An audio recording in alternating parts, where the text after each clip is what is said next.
Hello folks, welcome back to another boring electronics video. Now I know what you're thinking. Really Damien, 2 weeks, 2 boring electronics videos, but you know, that's how it goes sometimes. Can't be always driving cars. Now, what we've got for you today is the version 2 logic board for our MG drive unit inverter thingy. So some of you may recall, it's been a while now, a couple of months since I looked at this, and I had a version 1 board, but I had not only had I made a few mistakes on that board about how I was doing things, but I had also, as you know, damaged one of the gate drivers on the gate driver board, because when I was measuring with a multimeter, one of the probes slipped and shorted 2 pins together that were not supposed to be shorted together. And so in the intervening period, I have worked up a version 2 board, which we are going to be showing you some of today. And it does actually tie in somewhat with the Model 3 stuff that we were showing you last week, because in this particular design here, I am utilizing the VCT6 variant of the STM32 Now that has some extra features in it that are actually quite useful for us here on this design.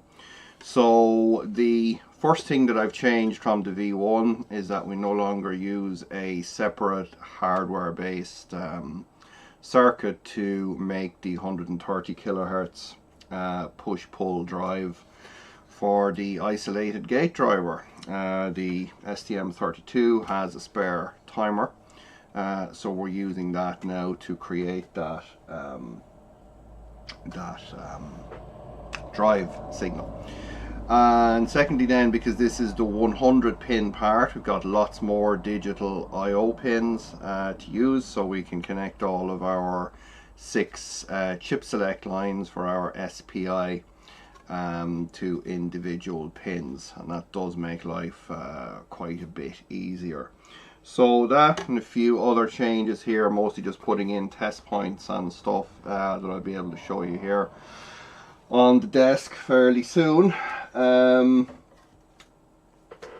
we have a version 2 board, and so far it does actually seem to work just in the testing that I've been doing. I won't, you know, bore you to tears with this. It's 90% just boilerplate open inverter.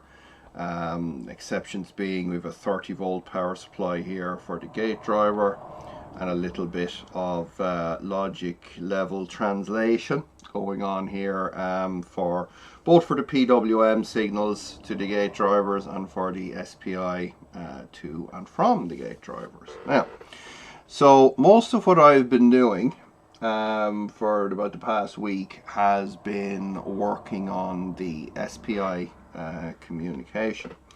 So let's show you what we have here going on. So let's get set up here. So alright, so this is a logic analyzer trace that we have going on here at the minute, and we are communicating with 4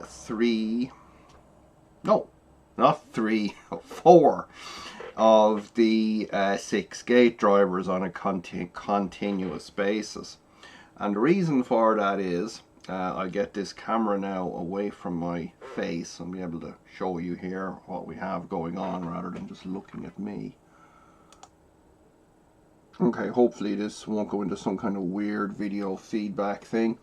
So this is our inverter and gate driver PCB here.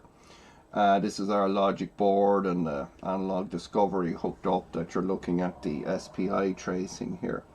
So we have the high sides are down nearest you here, the low sides furthest away. This is 1, 2 and 3. So basically we are talking to high 1, high 2, high 3 and low 3 continuously. So the highs here, these are these ones, and this one is low 3 that we're talking to, and we're sending this command here to low 3. It's 24-bit SPI for these guys, which is a little bit, well, it's probably not it's probably not hard for people that know how to write programming, but that's certainly not me. So as you can see here in my version of this, we've got 3 8-bit transfers going on.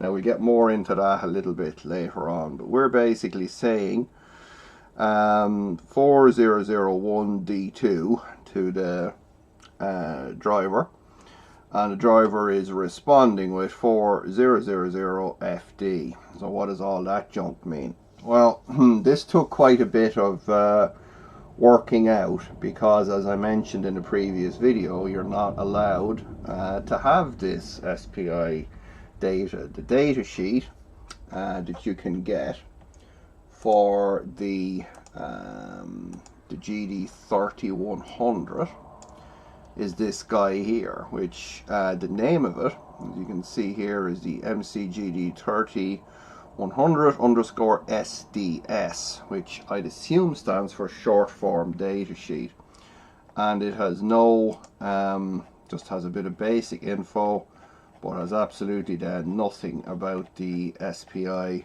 communication. And if you want to get the real data for this, you have to sign some stupid NDA with NXP. So that's great.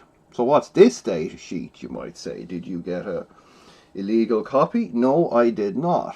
This data sheet is entirely free and available on NXP's website. It's for the GD3160, which is apparently, according to them, this is the next version of the GD3100. And it's very similar, not the same, not everything is the same on it, but they have no problem whatsoever telling us all the good stuff about the SPI and how it works, and 24-bit serial peripheral interface and all that good stuff here. So for example here, very useful information was that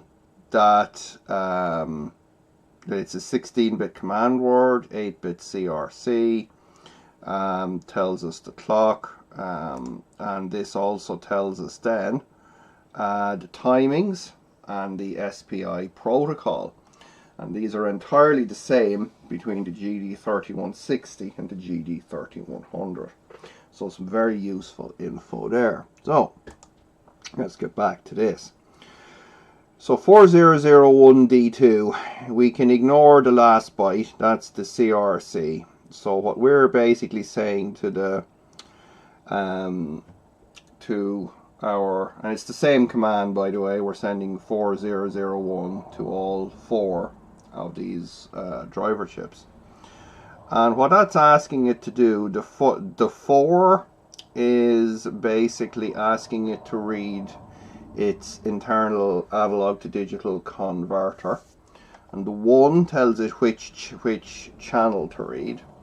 And in this case, we're asking it to read its external A to D converter, which is on the high voltage side. And then we get this response back, which basically says, yeah, this is me acknowledging that, and I'm not reading anything. I've got 000 here, and FD is the CRC that the gate driver calculates and shoots back to us.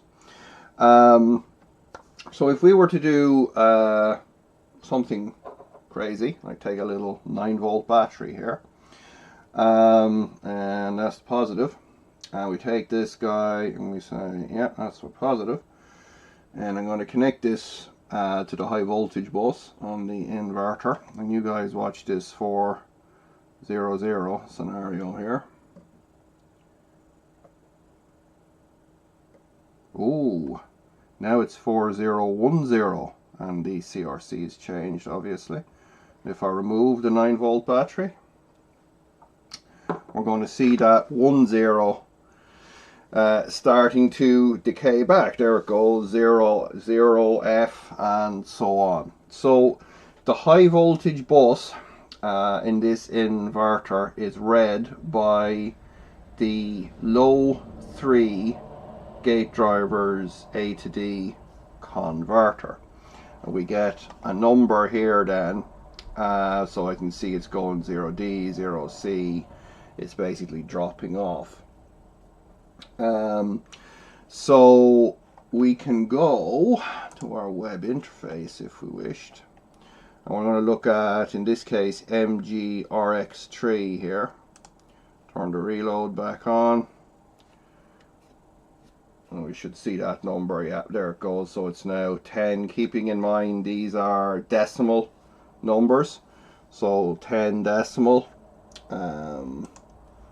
would be A in hexadecimal, and there's 9. It's dropping back there now because the voltage is decaying off the bus capacitor.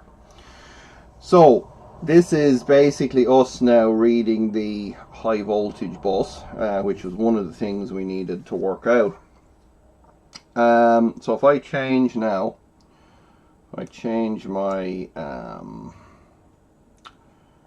to D3. I'm going to change my select down to D3 here. Where's it gone? There we go. Is it D3? Oh, I gone mad.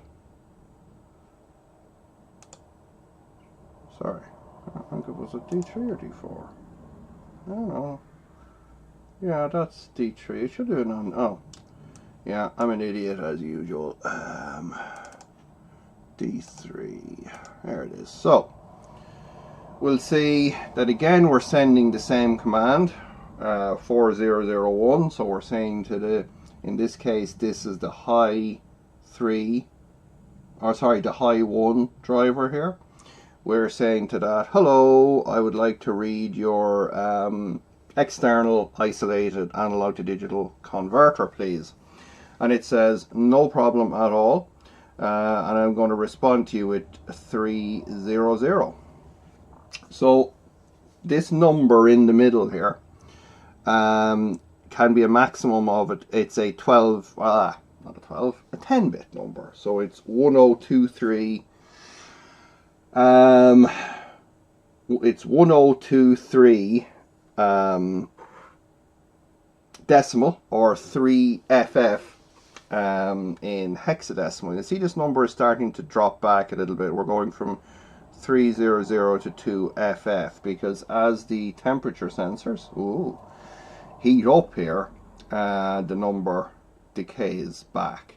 So in this case, high 3, or sorry, high 1, high 2, and high 3 are reading the IGBT temperature sensors with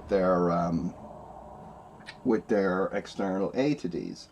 And we can prove that if I take just a 1K resistor, and you guys keep an eye on that 300 here for me. And if I wedge a resistor across that temperature sensor, oh yeah, that messes with it.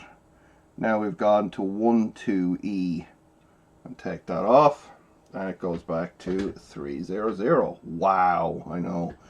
The excitement is palpable, folks. So this is us now reading the things that we need to know from our gate driver. So just the parameters being our 3 IGBT temperature sensors and our high voltage DC bus that we can now read over SPI. So wow. And so just to round out the temperature sensor stuff, we know the IGBT module in here, and they have a data sheet, just a normal good old-fashioned data sheet that you don't need any weird NDAs for. and that tells us the specifications for the temperature sensor. So that's kind of neat. So we'll be able to implement that in our logic board and be able to read all of our temperatures. So that's great, you may say, but how exactly did we get to this point? Was it some of your amazing programming skills, Damien? Well, probably some more of my amazing copy pasting, trying things and making loads of mistakes. So you're going to see these 4 function calls here. These are basically what we then see reflected back out here. So these are our 4 functions that are requesting the analog to digital converter. So these then call into this routine here that I threw together, that basically call it request ADC. So it sets the relevant chip select, performs the SPI transfer, then resets the chip select and returns the data. So it's pretty straightforward, and we then just define what we want. So the command, so for example, there's the 4001. So that's request the external analog to digital converter. We can do other things here too, like we can request the status registers and things like that. That actually became pretty darn important. But anyway, in terms of how we actually got here, well, not quite all of my doing, of course. Instead, turns out that NXP have a what do they call it, a development board or a demo board for the GD3100. As part of that, they distribute this piece of software written in C for one of their microcontrollers in MPC 577. So with a bit of hacking, managed to get this guy to work on our STM32. Now, also, really neatly, is they have their polynomial Tigme lookup table and their CRC calculating function here. So we're able to then basically rip this part off, plug it into our own little routine here, and we can calculate the SPI. Or not the SPI, we can calculate the CRC for each value. So that's what you see here. For example, we say send 4001, and then that routine calculates D2 as the SPI value. So, SPI, blah, CRC value. I'm all kinds of confused this morning. Anyway. So this is a whole kind of a demo program. I've been hacking on this quite a bit. I'm not going to go into it. It's kind of very convoluted thing, but it has a lot of good info in here in terms of what the various registers do. And then they had this little SPI map, which was super neat. And this is designed to work with both the GD3100 and the GD3160. So because of that, that means that then we can kind of translate some of these registers here from the GD3160 datasheet. You know, so when we look at the registers here, for example, let's look at the status 1 here. You know, we have the descriptions for a lot of these bits. Now, they're not all in the same place, so we don't have the same ones, but we can kind of translate based on, you know, what we see here. And if we go down here in this one, right down the bottom, so for example here you've got the configuration registers and the there's our status 1 reg here. So we have things like OC, SC, DSAT, clamp, all these that you could kind of work out. It wouldn't be that easy, but when you plug in the data sheet here, for example, OC means IGBT overcurrent. It's a latched fault and it won't disable PWM and so on. So we're kind of able to piece together the information that we need using open information. And what I'm doing then is basically translating that back into a kind of a simplified routine here then that will let us do the necessary communication.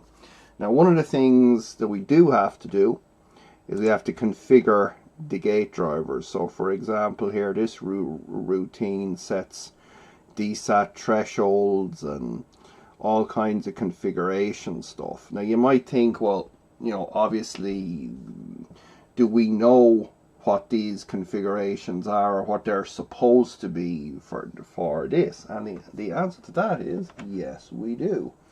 Because from the OEM logic board, I was able to basically do some SPI captures. One of them is a cold start capture here. So you'll see this is done with the Saley Logic software. Unfortunately, the little analyzer I have didn't have enough channels. But so for example, here's my analyzer, SPI, and I have that set up, and I'm going to save that. So we're able then, because we can see what the commands are for the config registers, we can kind of work backwards from a lot of these data captures, and using the information that we have then, you know, from the definitions in here, from the config registers, there we go, there's config 3 for example, and config 2, config 1, and we've all these bits here. So we can kind of, again, using the data from the captures and these descriptions here, and coupling that up, let's go to config 1 here, and then we've the descriptions of what the various things mean, and we can, as I say, piece it together. It's kind of a bit like a jigsaw puzzle, but at least we've some ways of getting there with that now. So nearly there. Some of you maybe will have noticed these red LEDs on the board here, and these are the interrupt. They're connected to the interrupt pins from all of the gate drivers. So there's one line of interrupt pins for the highs and one for the lows. So they're both on, which means that on both the high and the low side we have at least one driver that is in a latched fault state. Now you might be wondering why that is. And it took me quite a bit of time to figure that out, but because we can read the status registers and work out what the bits mean, it made things a little bit easier. Let's see here. Hopefully you can see that. Yeah, there's the two red LEDs there. So, having a look at the public data sheet for the 3100, we see this little line here. The 3100 is available in two options, a VDD of 3.3 volts or 5 volts. Now VDD in this case refers to the logic side supply voltage, and the chips here are 5 volt VDD option. Now, some of you may recall that when I was probing around on the low 3 side, this chip here, I had shorted it and blown it. So I bought one, replaced it, put it in here, but when I did, I could never get this channel to PWM. So when I asked it what was wrong with it over SPI yesterday, it said to me that it had a VDD UV OV fault. So let's go to our GD3160 and where am I gone? Status. But status 2 or status, here we are, status 2. So this bit is set, this bit here, the VDD UV0V. If we look at our description, VDD UV OV means that the VDD is out of range, either too high or too low. What could I have possibly done here? So, heading back over to our data sheet for the 3100, we see that the A3, where is it gone? The A3EK variant here is a VDD of 3.3 volts, whereas the EK variant is a VDD of 5 volts. Now, you can kind of guess what I did here. Yep, I put the 3.3 volt variant on here. Now, it doesn't harm it, it doesn't explode or do anything silly, but it just won't work because it's the wrong voltage. Now, when I looked around, you can't get this EK variant anymore, but you can get the BEK variant, so I have ordered a few of those, so when they come in, I'll swap this guy out, and we should be back up and running with that. Now, of course, the eagle-eyed amongst you will say, hang on, Damien, didn't you say there was a fault on the high side as well? So, but you didn't damage any of these or cause them problems. No, I did not. But the gate pairs are, how should I put this, there's a high and a low side. So obviously 3, low 3 and high 1 are the top and the bottom. So when this one won't this one won't PWM. So that's why we have a fault on both the high and the low side. So folks, I do hope that you did not enjoy this particular video as much as I enjoyed spending a week wondering why low 3 would not play ball for me. It's been a adventure working out this SPI stuff, but I do think I've got it by the tail now, so we'll be able to very soon, once I replace that chip, the proper 5 volt one, we'll be able to start PWMing all 6 channels from our logic board, and we can start putting the inverter back together and getting the motor spinning. So this video has gone on way too long, so I will leave you there. While I'm waiting for that chip to come in, I'll probably go back onto the Model 3 stuff for the coming week, just for to keep that boredom going. But yeah, that's about where we're at. We've got a nice board here that I think is going to work out for us. So, as always, thank you for watching, thank you for the support. Don't forget to give these stupid videos a big thumbs down. Do not subscribe, do not like, do not comment, don't do any of that nonsense. We will see you in the next semi-exciting episodes, plural. Do check the links in the description for the Open Inverter Forum and Patreon and PayPal, so you can avoid them. There's also GitHub in there, and I'll put a PDF of this schematic up there with the time I get this video up, so you can play along at home. And once I get this worked out and we've got the drive unit running, obviously be publishing the board design and so forth, and hopefully selling a few of them. So that's it, folks. Until next time,